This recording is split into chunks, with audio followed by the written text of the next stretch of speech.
While I was doing my unpaid internships, I didn't think much about why am I working for free, because I think the culture of paying your dues and you gotta hustle and grind are very instilled in our society. For me, it was just really the difficulty.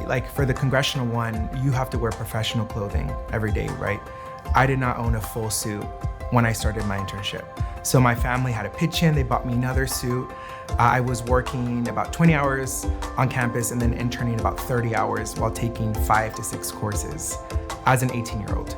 So as opposed to just being able to focus and really immerse myself in the internship, I was fighting not to fall asleep and just running back and forth.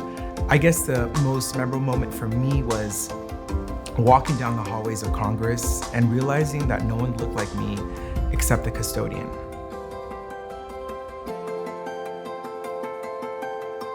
In terms of how I balance, both identities, being American but also an immigrant from Colombia, and something that a lot of Latinx folks also deal with, is I embrace the good parts of the culture from Colombia, like loving your family, being really close, collectivism, but I also work on discarding the parts that I want to keep behind, like machismo and other parts. So that's kind of how I balance it. So what Pay Our Interns is about and what we're focused on is really how can we create equitable pathways across all sectors so that our institutions, whether it's government, philanthropy, or business, reflects our communities. We're doing that by pushing for paid internships and ultimately trying to end unpaid internships in this country. So when people ask me why does it matter if there are some internships are unpaid? It matters because this is a racial and economic justice issue.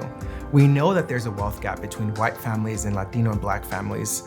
Over 80% of Latino students are working part-time jobs just to pay for college expenses. They're working as cashiers, as servers, and other jobs, and they're not taking on internship experiences. So once they graduate, they don't have experience in what they study for, and they don't have the same networks as their white counterparts. How do you close a gap or make it smaller? By entering pathways, right? Entering a career and making money. The problem is nowadays employers want students with experience. Latino and Black students are the least likely to intern out of all groups. So when they're not interning, they're not getting experience, and then ultimately they're not getting hired. So how can we diversify government, the private sector, philanthropy, if we don't have a pathway or a pipeline? And that's the issue. A lot of our issues when it comes to diversity and representation starts with unpaid internships. The main points of the Experience Doesn't Pay the Bills report, why Congress should pay their interns, was we did call out who didn't pay and who paid, but we also provided a roadmap. And we basically said each office in Congress should have a line item to pay their interns. And then a year and a half later, we convinced Republicans and Democrats to come together and create a $14 million fund in Congress.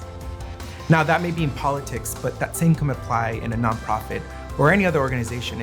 You need to have a line item specifically to compensate interns and fellows. The role I see myself playing in advancing the Latinx community really focuses on the fact that at this point, Pay Our Interns has advocated for $100 million in wages for interns. Let me repeat that again. $100 million have gone towards interns. We're really proud of that. We've got in Congress, the White House, State Department. We're doing California work. The next thing I think we need to focus on is how do we ensure that it's Latinx students that are getting hired and getting these opportunities. We're having a reckoning in this country, and there's all these campaigns to get more people of color in corporate boards, and we need more Latina directors and chiefs of staff. And that's all great, but you're not gonna fix our pathways if you're starting from the end point. You gotta start from the beginning, and that is through internships. You're not gonna become a Latina chief of staff unless you become a staff or an intern. So that is why I think it's so crucial that we fix the problem from the root, and that is internships.